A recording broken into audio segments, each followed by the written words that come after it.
Business Fitness Podcast. Ladies and gentlemen, welcome back to the All Business Fitness Podcast. I'm your host, Roman Mendez, with my co-host, Joe Rich. Woo woo! We have an amazing interview lined up for you today. We have Harry Cintineo. What's going on, Harry? How's it going, guys? Good. Thank you for coming here today. Thanks for having me. Yeah, Appreciate it. You're someone definitely in the area that we definitely wanted to interview for quite some time. I mean, we always see each other at the gym, and now sometimes, I think you do have a really good story out there, especially the way you train, and especially with your channel, Cinergy Fitness, is it? Yep, Cinergy training. Training, sorry. It's you and your brother Frank? Yep. Yeah, tell us about he that. lives down in Baltimore. I'm up here in Buffalo, so Hey Frank. it's a good way to kind of have us both on the channel, but not be able to be together all the time. Oh. Why is he in Baltimore, for school? He's down there for work now. He's a pharmacist. Oh. And where are you guys from? We're originally from North Jersey. Jersey. So I'm just up here for school, going to Canisius. Oh. Yep. Golden Griffs. Go Griffs. Yep. Class of 09 here. Oh, yeah? Yeah. Nice. What are you going to school for? I'm in school right now for health and human performance with a concentration in strength and conditioning. Oh. So it's a lot of physiology and nutrition classes. Oh. I know Canisius College is really well known for having a really good solid program there. Yeah, they have a really nice lab in there with bod pod, VO2 max testing. They didn't have that when I went there. Yeah, they got a squat rack in the lab. It's pretty cool stuff. Oh. Hey, over at the Kessler Center? No, it's in one of the academic buildings. They didn't have that when I was there. Yep. It's a pretty good setup they got. Where do you train? What was that? Where do you train? Work out where? I train at Steel Mill Gym down in South Buffalo. Pretty good deal, and they have really good equipment. Oh, yeah. Steel Mill Gym is definitely one of those gyms that's known for being very hardcore in the area. There's many gyms out here, but that one's really well known for that. Yep. That area. Do you ever train at Canisius? I have once, and how did you like it? The equipment's not too great. Yeah. Definitely not. There were barely enough plates in the gym for me and my friend to deadlift next to each other, and the bars were slipping out of my hands. Oh. Definitely not the best place to train. Yeah, when I prepped for my first few shows, it was many moons ago. That's where I trained, and we didn't have a lot of equipment, but I guess you can get the job done. Yeah, for bodybuilding, it's probably a little bit better. Yeah. Because you're more into powerlifting now, you said, right? Yeah, I do a lot of squatting, benching, and deadlifting in my training. So some days I'll just do accessory bodybuilding work, but most days it's a lot of volume for squat, bench, and deadlift, especially being so far out of competition right now. When are you competing next? My next meet's June 5th in New Jersey. Wow, back home? Yeah. Nice. How many meets have you done? I did a meet in January. I think that was my fourth meet. So I did 2 meets back in 2013, and then I took 2014 off of powerlifting to compete in bodybuilding, and then I did another meet over the summer 2015, after I pretty much recovered from my bodybuilding show, started to feel strong again, and then did another meet in January, and now I have my next one planned for June. So, about 5 meets. Now, Harry, I've noticed over the past 6 months your strength has gone through the roof. I mean, I've been creeping on Harry for about 2 years. I remember Creep. No, we've been following each other. It's mutual. It's mutual. We're mutual creepers, but we have a little bromance brewing up here, guys. That's the power of YouTube. Yes. And speaking of YouTube, I can remember first watching one of your videos. You and your brother were dominating a whole gallon of ice cream together, and I'm like, these guys have something. That was the slow churn challenge. Yeah. It was a great video, but I've noticed over the past 6 months, your strength has just went through the friggin' roof. I mean, why? How? Let them know. It's just been good training, being consistent with it. Especially with powerlifting, I feel if you have a really good training program that's individualized for yourself, and you have someone looking at your technique, constantly taking video, that's another huge benefit of YouTube, is you video yourself in the gym, and you can look at yourself a little bit more objectively based on your technique, and if you're grinding out reps that don't look too good, it's not going to be good for getting stronger. So you have to take a step back, work on your technique, really hone in on that, and then you can start progressing. And that's pretty much what's happened to me over the last 6 months. I really took a step back, focused on my technique, and then just got a lot stronger. Just with diet, and again, having proper training and doing everything right, increasing training frequency. So if you're squatting once a week, you're probably not going to get that much better. But if you increase that to 2, 3, 4 times a week, you're 4 gonna times a week. you're gonna start getting a lot more practice with the movement. If you think of powerlifting or bodybuilding, it's even just like having a mind-muscle connection for bodybuilding. If you think of it as like a sport, if you're a baseball player, how many times are you gonna swing a bat a week? Once? No, you're gonna do it probably every day. So if you think about powerlifting and any type of compound exercise movement, like you would any other sport, then you should really focus on doing it a lot more often and think of it as practice and not just working out. Wow, that's kind of where everything's going. You're right. Yeah. Now you started your own online personal training business, correct? Yeah, so my brother and I started a company called Cinergy Training. So if you guys know my last name, Cintineo, kind of took the first 3 letters of that and put it in the beginning of Cinergy, which the reason we came up with the word synergy is because, first of all, it's Frank and I, so it's 2 of us, and 2 is better than 1. That's pretty much what synergy and synergistic refers to, saying that 2 things together have better combined benefit than just the one individually. There's power in numbers is what you're trying to say? So we got the 2 of us. If you want to work with us, you guys can, you get both of us for the coaching. And then again, when it comes to training and nutrition, I'm sure you guys know from experience that you can train your ass off, but when it comes, if your diet's not good, you're not going to make as good progress as you could. And the same thing with your diet. If you're not exercising, you're not going to get as good progress. So take training and nutrition, put them together, and you get a better effect than doing one of them good on their own. Now, where can people reach you? For the people that are interested in working with you or your brother, where can they reach you at? You can go to cinergytraining.com. So it's CIN, our last name, ERGY training.com. Find us there. Look us up on YouTube and everything. You'll find our videos if you just search it. Now, Harry, I know you have a pretty big following on YouTube. Tell us about that. How did you get started in that realm? Yeah, so we have not that big. We have 11 or 12,000 subscribers. We started the channel back at the end of 2012, and this was really about the time that Frank and I first discovered flexible dieting. So starting to realize that you can fit other foods into your diet instead of chicken, brown rice, and broccoli that we used to eat a long time ago back in our bro days. And it just it was a way for us to show what we learned to people and learn from other people, like following people like Joe and other YouTubers that were practicing the flexible dieting lifestyle. And it just kind of helped us share ideas, and that's the main reason we got into YouTube in the first place. And then 2013, we just kind of documented what we were doing. We were pretty much bulking that entire year, and then we started dieting for our first round of bodybuilding shows in summer of 2014. So we started that diet at the end of 2013, and then documented that. And that's really when our channel started to grow. People love watching bodybuilders prep for a show, seeing all the struggles that you go through, and there were definitely a lot of struggles during those videos. And then after that, Frank and I pretty much started focusing almost entirely on powerlifting. We still do a lot of bodybuilding training if we ever want to get back to that in the future, but probably not anytime soon. Yeah. When was your last bodybuilding show? Again? The last show I did was June of 2014. What show was it? It was a NGA show down in Central Jersey. Oh. Yeah, and we also did together, Frank and I did the OCB Jersey Natural, and I think Frank did a NANBF show in Pittsburgh in May. Now, if you could maybe walk us through, maybe how did you get started overall, just training, Take us back to the first time that you guys, either you or your brother, picked up a weight.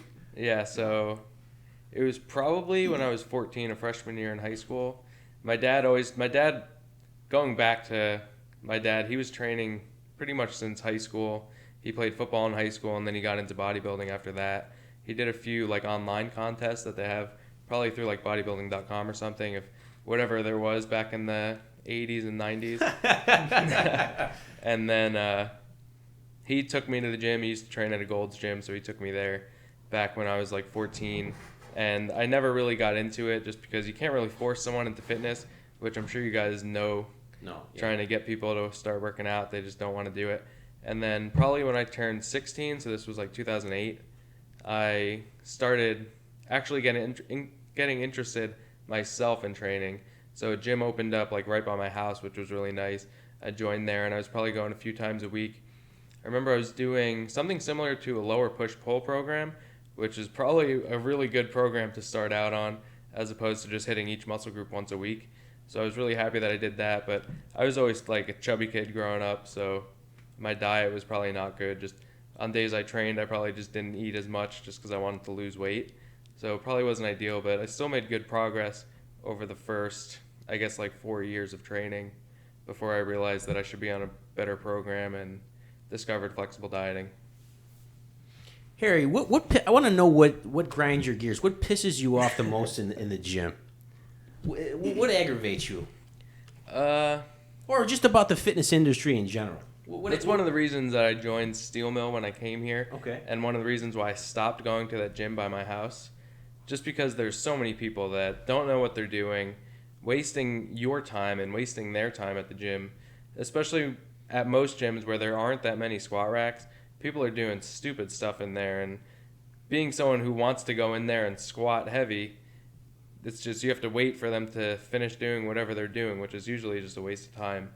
So that's why I like going to Steel Mill, because usually people in the squat rack are getting good work in, and if they're not, then they're not going to be in there, which is nice.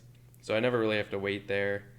And, I mean, I don't care what people do at the gym as long as it doesn't bother me. It doesn't make me have to wait any extra time for any equipment. I see. What do you do for your teeth? I'm looking at them, and they are so Yeah, white. I never had braces. Such a bromance. No, Wow. I'm serious. Do you drink coffee? I mean, I do drink coffee. And Yeah, they're I'm that surprised. white. Yeah. I mean, they're just. I've used white strips a little in the past. Okay, ladies and gentlemen, white strips. But I didn't really like the way they felt on my teeth, Okay. so I don't use them as much anymore. Okay. Now, as far as let's go, what's one of the most embarrassing things that's happened to you over the past, how many years? 5 years. In the gym? In the gym or outside the gym, fitness related or non-fitness related? No, I mean, nothing that I can really look back to and be like, Did you wow. ever throw up or maybe possibly I never- shit your pants deadlifting? No. No? Probably let out some farts here and there. Some farts. Yeah, but nothing crazy. Okay. Definitely never shit myself. That's always a good thing. Yeah. Yeah, I don't think I've ever seen anyone do that either, which is probably a good thing too. I'm not strong by any stretch of the imagination, but I was pulling this must have been about 2 years ago, and I really thought I sharted. I had to go, I checked the bathroom. That's rough, yeah. Especially before a deadlift workout, if you're wearing a belt, yes. you gotta wait some time before you eat. Where were you 2 or 3 years ago? I needed you, Harry. I usually train fasted if I train in the morning, which is like most days. And Okay, I so we'll feel a hit lot on that. better in the stomach. So you train now. Yeah, let's touch on that. So you train fasted. Yeah, I'll usually. Why is that? I just feel better. Okay. If I eat like too much food, I start to feel like a little sluggish.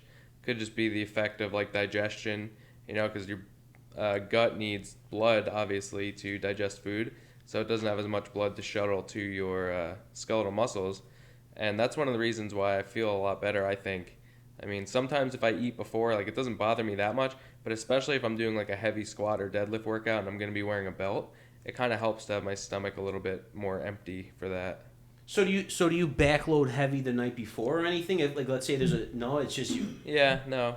Just regular Yeah, diet. by backloading, what Joe means is he's having most of his carbs later in the day, as opposed to front loading, where you have your carbs early in the morning. Yeah, no. Just for people out there who might not Yeah. know what backloading is. Being heavier at this point in my fitness career, I guess you could say, it kind of nutrient timing doesn't matter that much to me.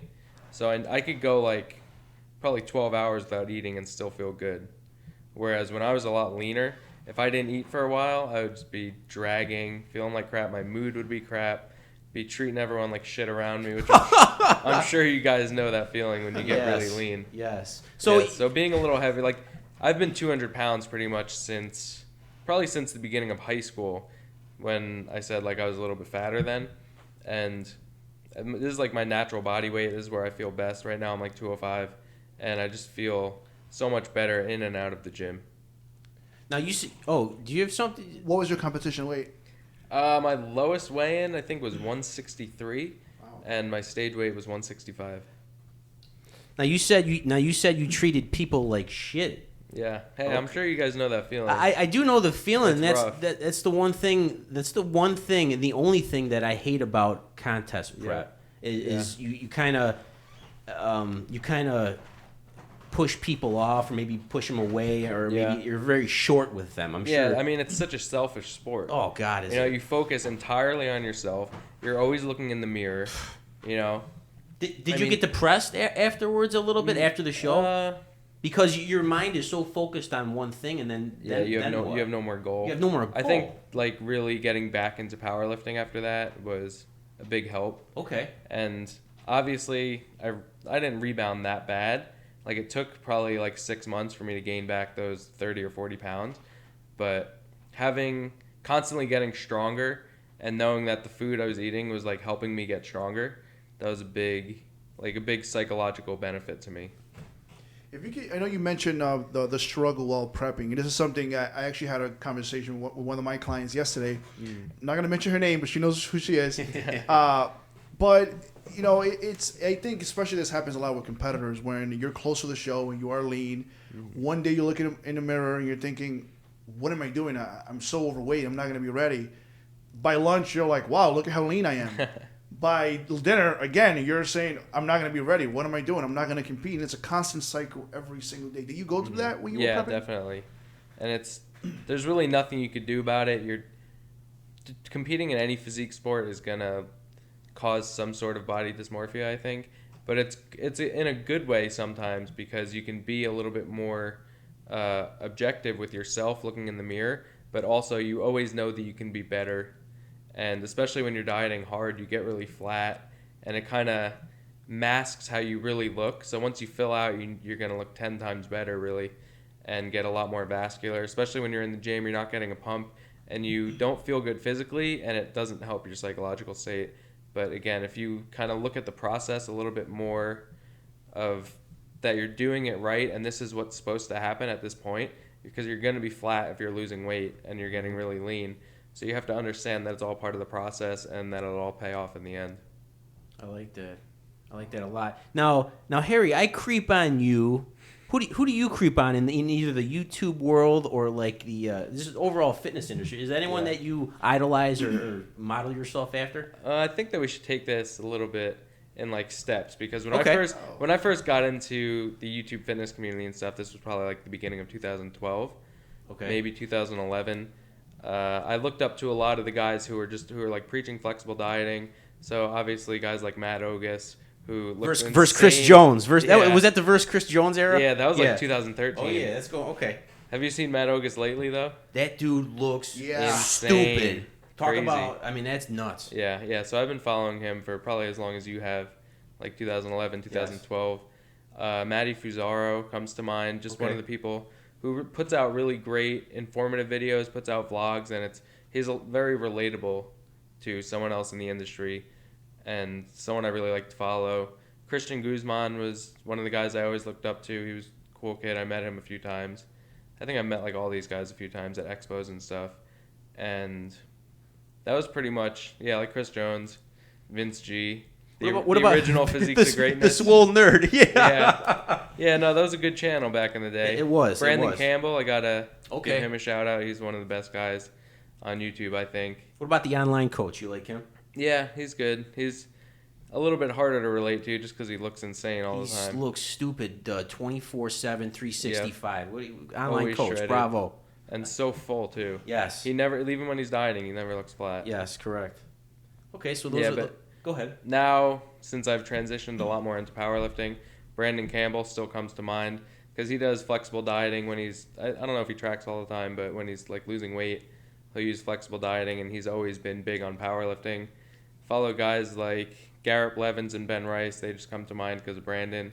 They're doing like a coaching thing together. And Bryce Lewis, like all those guys, Lane Norton. Bryce Lewis strong. Wow. Yeah. Bryce just set a few world records at the Arnold. Lane Norton, he's also like the head of flexible dieting. Oh yeah. Yeah. Shout out to Lane. Yeah, and he's also a big name in powerlifting. I follow a lot of the drug-free guys, so I don't really know too much about the other federations, but especially in like the USAPL and IPF, I pretty much follow everyone that competes there. Now, Harry, where do you want to take YouTube or this whole fitness thing? Do you have any goals? Obviously, we all have goals, but what are some of your goals? Where do you want to go with this? Yeah, I mean, in terms of like social media and being online, I really like the aspect of online coaching. you can work with anyone across the country, across the world. Right now I have a client that's from Australia. Wow. So it's cool to be able to work with people like that and share your knowledge. And a lot of my clients have seen me on YouTube and stuff, so it's makes it a little bit more relatable for them, I feel. And we Skype at least like once, sometimes multiple times, and it's just cool to have that. But it's also better, I think, than in-person coaching for some people, because if they have a good foundation and they know how to train, then it's good to have a program, because then they don't have to come to the gym at a certain time to meet you there, and they could just do all their training on their own time. Now, are most of your clients competitors, or do you have a lot of non-competitors as well? Yeah, mostly non-competitors. Oh, okay. Yeah, so I have 1 or 2 powerlifting competitors, no physique competitors at the moment, but I have worked with a few of them in the past. Interesting. What other hobbies do you have, Harry? I mean, I'm in school, full-time student. I really like learning, like reading, and I like cooking. Do a lot of cooking when I can. Okay. That's pretty much it. What's your favorite book? I read textbooks. Oh. Yeah, I'm one of those. And Yeah, I know. What are you going to school? Did we touch on what you're going to Yeah. school for? Yeah. Yep. All right, then edit that. We don't need to know that again. No, we got to keep it on. No filter. Keeping it 100% here. Yeah. So Harry, so you made the transition from Jersey to New York. To Buffalo here. Mm-hmm. The first question is, how much more do you have left of school? And the second question is, where do you see yourself after that? Do you want to stay in Buffalo? Do you see yourself going back home to Jersey? Yeah, so What's on your mind? I should be done with this program in May. So right now I'm working on my thesis. So I'm doing research, having people in lab, collecting data, and hopefully I'll be finished with all that in May and graduate in the spring. And yeah, then I'll probably move back home, get a job as a strength and conditioning coach, hopefully maybe do some like interning, because for the program that I'm in, I could have either done a thesis or an internship. So I decided to do the thesis in case I want to go for my PhD, which might be an option in the future. And then, so I skipped that on the internship. So I might want to do something along those lines over the summer when I move back home. And then hopefully work either at the high school or collegiate level for strength and conditioning. See how far I can get with that. And again, fallback plan would be to go get my PhD if I can get into a program. So tell us a little bit more about your thesis. Yeah, so what we're investigating, I'm like the chief investigator for that, so I did all of the research beforehand, and what we're investigating is differences in anxiety, so it's more like sports psychology, the differences in anxiety among individual sport and team sport athletes. So what I really want to see is if there's like a predisposition to choose an individual sport over a team sport. So if you think about being bodybuilders or powerlifters, or any like being a marathon runner, everything that you do is for yourself, and when you compete, you're just competing as an individual. Whereas like in baseball or basketball, you're competing with a team, and if you mess up, the whole team will fall because of you. Whereas for an individual sport, it's a little bit different. So it would be cool to see if there are differences in like general state anxiety and competitive state anxiety based on how you are as an individual. Wow. Yeah. Another question. I'm not sure if you can answer this, but how do you guys track that actually? What Right now, measures yeah, do we you guys have use? two. There are different like researched questionnaires that can measure anxiety pretty well based on how someone is in general, and that's pretty much what we're using to measure it. We're also doing VO2 max testing and body composition testing in the bod pod. Oh. Yeah, they have really good equipment. Harry, I'm going to say two things, and I want you to pick the one you like the best, okay? Sounds good, Joe. Powerlifting, bodybuilding. Ooh. On the spot. Powerlifting. Oh. Target or Walmart? Target. I hate Walmart. Why? I don't know. You go in there for 5 minutes to pick something up, you wait 20 minutes in line. That's a problem. Yeah. Pizza or donuts? Pizza. Brazzers or Naughty America? Oh. That's a tough one. Whatever's on Pornhub, I guess. Pornhub it is. That's all I had for the host. Off the top of your head, too. Yeah. How do we go from his thesis to Pornhub? That's the way my mind thinks, man. I don't know what to tell you.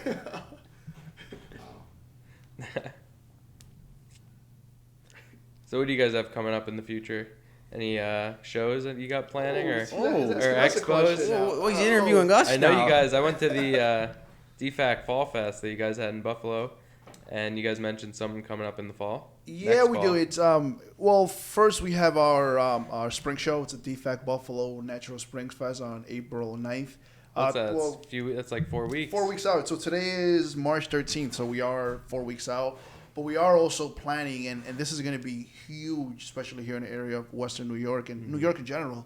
But we're going to have our show, the DFAC Buffalo Natural Fall Fest. And I guess since you're putting us on the spot, I guess we will announce it now that we are going to be having pro men bodybuilding and pro figure. Cool. So by the time this video gets released, we will make the announcement on Facebook and let everyone know. Nice. But we're also going to be hosting, Adam Furchin is going to be hosting the USPA New York State and Open Powerlifting Championships. Okay. We're also going to be hosting, Mark Solomon is going to be hosting the USA, New York State, and Open Olympic Lifting Championships. We also have Mike Katilis is also going to be hosting a Jiu-Jitsu Championship, Brazilian Jiu-Jitsu Championships. Wow. And then Pat Hall, he was on the show American Ninja Warrior, a good friend of ours. He's also going to be hosting the New York State New York State Ninja Warrior. So like Buffalo Ninja Warrior, American That's Ninja awesome. Warrior, but here. Yeah, That's a huge fitness expo. Oh, Fitness Expo. Oh, really? So it's when and where? I mean, and that is going to be September 10th at the Buffalo Convention Center. Nice. Okay. So this year, and again, we are going to be releasing more info on that. We have some amazing sponsors backing us up. Bodybuilding.com, Optimum Nutrition, Nice. Dinosaur Nutrition. WTF Chef, you name it. I mean, a lot of big companies are coming behind us. And this week coming up, we should be releasing all the information. So by the time this video comes out, more people should know about that. And it's Cool. going to be pretty cool event to have here in the area. Yeah, I might have to come back up for that. Sweet. Hey, Harry. Let's go down the road. Let's say you're dead. You die. All What's the one thing? Hopefully that's a long ways down the It's a road. long ways, but what's one thing you want to leave on this earth? What's one thing that you want to kind of just like, wow, I was Harry, this is my brother Frank, and we left this. We left this legacy. What's the one thing you want to leave behind for everybody? Yeah, so in my undergrad, I guess we can go back a little bit further. Okay. I studied molecular biology with the hopes of going to med school. Ooh. So after my junior year, my junior year was pretty much when I got really into kind of fitness, flexible dieting, getting into a lot more nutrition and training. And I realized that there are many different ways to improve someone's health and being a doctor, which was pretty much my goal as my dream to become a doctor. So if anything that I can kind of share with people over the course of my life is how to improve your health and be healthy and not only live longer, but have a greater quality of life in the long term. That's awesome. And that's what training's all about. And I agree. I think staying drug-free is huge when it comes to long-term health. Drug free. Absolutely. Say no to drugs. All drugs. All drugs. Drugs are bad. Now, Harry, you mentioned your background. You said in biology. What type of biology was it? Molecular biology. Romer loves this shit. Yeah. You could have just an interview with him talking about the fifth dimension and nuclear biology and NASA and all this other shit. He loves it. It's a cool field of study. I am obsessed with molecular biology and also astrophysics and all that. I mean, I don't know much about physics. it. Physics is cool. Yeah, no, I took a few classes in college, but definitely not to the level. I honestly wish I would have taken classes in college. I would have probably failed them, but yeah, you got I love learning about Canisius right around the corner. It's never too late, Romer. You can always It's go never back too to late. school, take some classes. On physics, I think I'll pass for now. I think I'll stick to my YouTube videos and looking at lectures there. Yeah. But if you had to tell us, do you think that having that background helped you when it comes to your online coaching and understanding how the human body works? Yeah. How can you relate the two? Yeah, because I took a few physiology classes, and it really helps. I took even psychology classes, and it's just so important to understand the body as a whole, as opposed to looking at individual parts of it. You could see how someone responds to different nutrition programming, different macros, higher fat, lower fat, higher carb, and kind of have a better understanding of the hormonal reaction. Because I took a lot of those type of classes in college. Frank, being a pharmacist, took a lot more extensive medical anatomy and physiology classes. So having that background has really kind of helped us understand a lot more of the physiology behind nutrition and training programming. You mentioned earlier you wanted to be a doctor, and this maybe is a question, something I have in mind. I know it's been a subject that's been debated back and forth. I know Lane has talked about it before. Lane Norton is. Mm-hmm. And it's, why do you think that so many, I would say, just doctors are so misinformed when it comes to just nutrition in general? I can tell you from my personal experience, when after Canisius, when I moved back to New York and I was working on Wall Street there for a few years, I had to switch doctors because I had my doctor here, and I went to it was just a general checkup, and my doctor, he did ask me what supplements do you take, and I just said, well, I just take a normal multivitamin, whey, and I mentioned, creatine monohydrate. And he went on a tangent on how creatine causes cancer. There was just a study published that said that creatine might have anti-carcinogenic effects. Interesting. So it's the exact opposite of what your doctor said.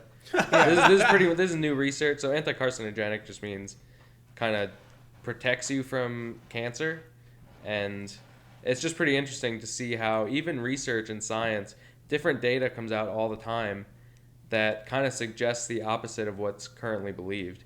So did you guys see on the news everything about like Splenda causing cancer? Correct. Yes. Yeah, so a lot of those studies, they're done on rats, and the doses that they're giving, the doses of sucralose, I know with aspartame in the past, they give these insane doses to rats, which would be the equivalent of like a human drinking 2 2-liter bottles of soda in a day, and no one's gonna consume that much artificial sweetener. That's some master splinter shit right there. Yeah. And as you mentioned the Splenda and the Diet Coke or Diet Soda. Mm-hmm.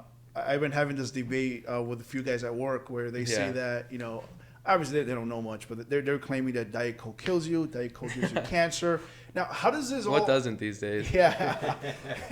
How did this all come about? I mean, from your experience and knowledge in the industry, where do people get that Diet Coke gives you cancer? Yeah, so a lot of the research is done on rodents, and rodents are a lot smaller than humans. I don't know if you guys know that. so an average rat maybe weighs a few ounces. Well, I think it depends where the rat is. Yeah, true. If you've seen a rat in New York City, they look like humans. Yeah, they might be a little bit Master bigger. Splinter.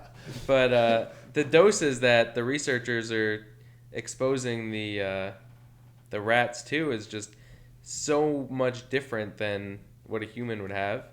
And so, I mean, if you practice moderation with anything, but even with diet soda, I mean, I'm sure that there are days where you drink like a 2-liter a day, especially during dieting. Oh, yeah. And, I mean, I don't think that there's any negative effects of that.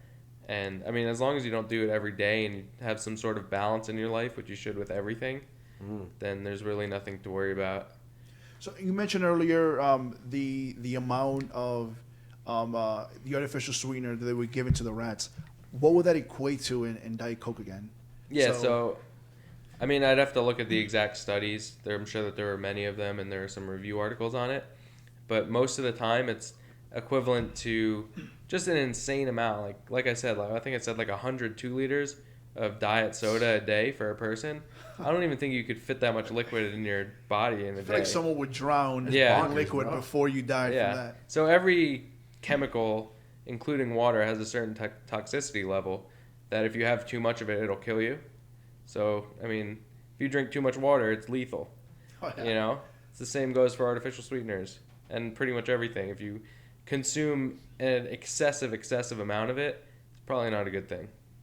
Oh. But if you keep it a little bit more moderate, you're probably good. Because even back then, it was my one appointment. Because let's just say that I never went back to him again after that. But we walked into this guy's office, and he had all these different diplomas from different universities and doctorates, and he was there sitting telling me that creatine gives you cancer. Essentially, he was equating creatine to ephedra, and he was saying that this is why people are dying because they're taking creatine. Yeah. And at the time, I mean, I obviously still don't know. I wouldn't say I know more than him about science, or obviously I know I'm not a doctor. But I just thought that, how are you a doctor and you're thinking in such a way? Like, how? I didn't understand that. Yeah, I mean, a lot of doctors, need to have a lot of knowledge about a lot of different fields. So, I mean, when you're trying to force that much information into your brain, you can't really be experts at any of them. So, especially when it comes to nutrition, I mean, even you look at people like Dr. Oz. It's like, yeah, he gives good nutrition advice for people in general trying to lose weight. I mean, I'm sure like some of the things he recommends are just ridiculous, but most of the recommendations that most doctors give for people to lose weight is just cut out foods, because ultimately that's going to cut out calories. And while it's not the best thing for diet adherence, because when you tell someone they can't eat something, they're going to eat it once and then just eat a ton of it. And it's not a good way to kind of practice a lifestyle change. But when it comes to flexible dieting, you guys know you can fit any food in as long as it stays within your caloric requirement. And I mean, most doctors, when they're trying to get people to lose weight, they just get them to cut out foods or something like that just to cut calories. And usually it works in the short term, but they can't adhere to it for the rest of their life.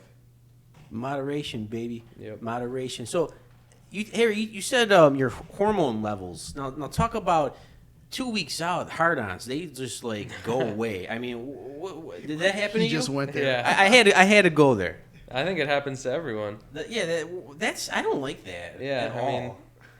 you're putting your body into starvation mode. Yeah. You know? So people, for people that want to compete, they expect you're not Yeah. getting. Well, yeah. You want to say chubbies? You're not getting that stuff at least 2 weeks out. Yeah. If you're shredded. Yeah, I mean, I think most people can relate to that. Most people that have competed.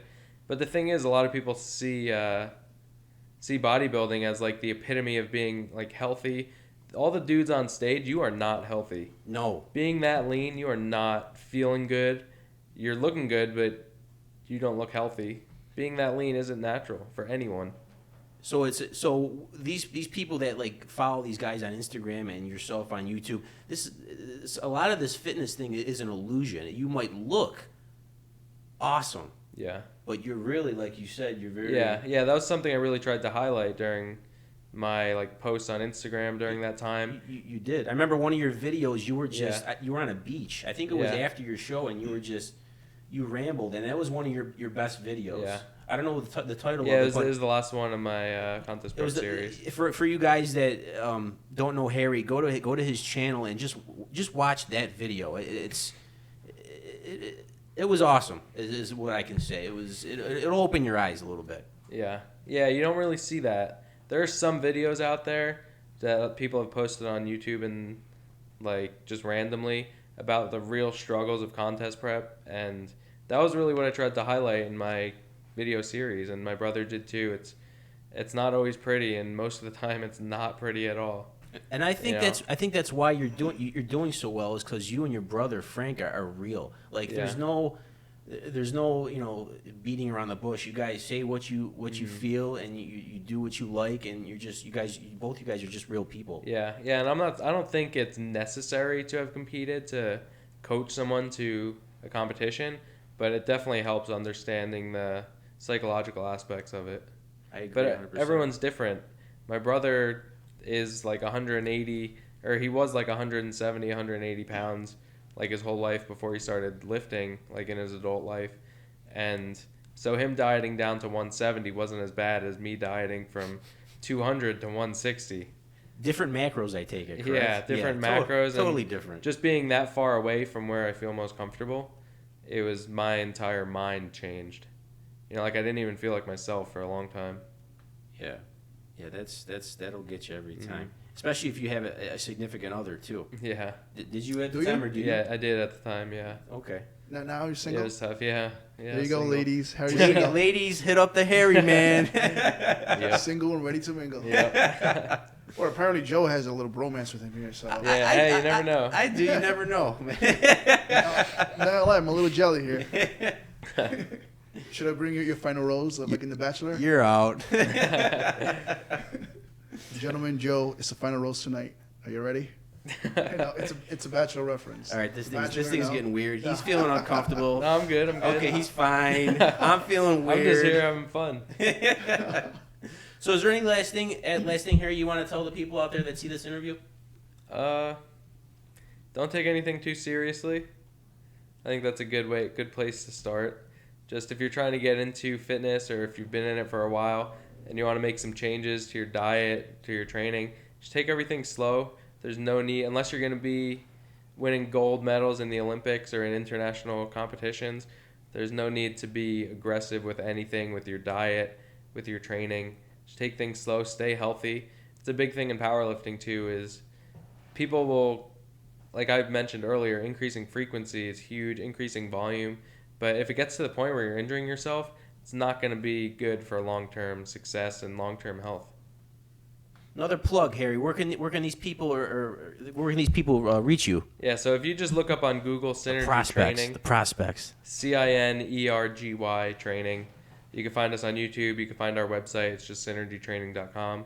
And find me on Instagram. It's at Harry Cintineo. And we'll have links. We'll have links to all his information in our description box. Yeah, so if you guys want to follow me or reach out to me, send me an email or something, feel free. There you go, guys. Harry, thank you today for an amazing interview. Thanks for having me. We really definitely want to have had a you good back. time. I think we all had a good time. I had a great time. We should make it like a weekly thing. Yeah, I'm in the area. Bring Frank over here. Yeah, next time he makes his way up to Buffalo. Sounds good. That sounds good. Yeah. Well, we'll make it a date. Sounds good. Date. A date. Thanks, Harry. No problem, Harry, guys. thank you again. And No problem. there you go, guys. Romer Mendez and Joe Rich, All Business Fitness Podcast. Please subscribe. We have more exciting guests coming on the next few weeks. Please subscribe, guys. Thank you. Take care, guys.